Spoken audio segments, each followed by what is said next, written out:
Getting off pain medicine isn't easy.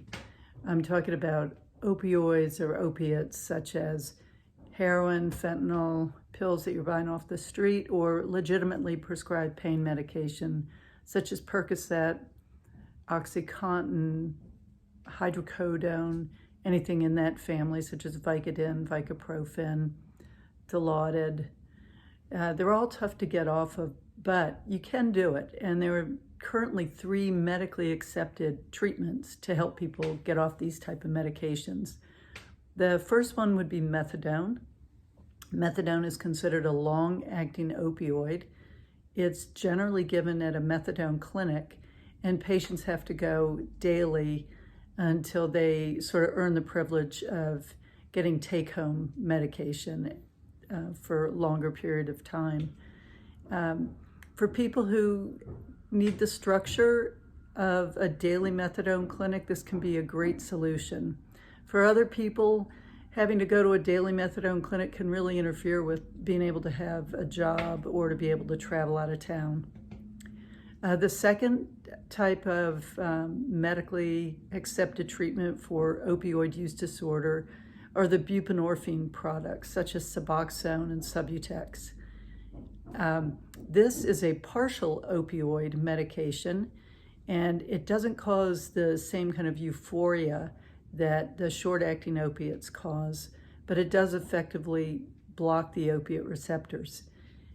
Providers who prescribe this medication have to go through a special training program, and generally when patients start out taking the buprenorphine, they will have to go to the clinic weekly for at least a month until they're able to go every other week, and some insurance companies allow them to go for monthly visits for the buprenorphine.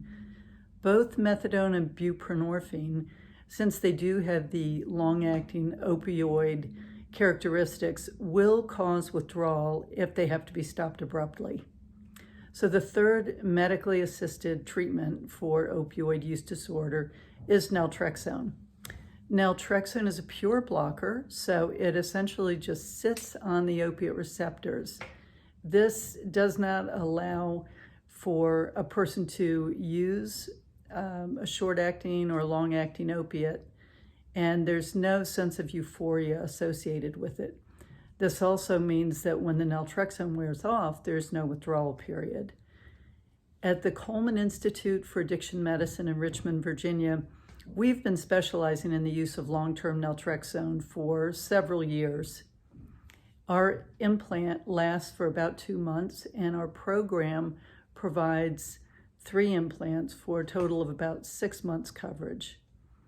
Give us a call if you want to learn a little bit more. There are definitely options for helping people get off these very difficult medications.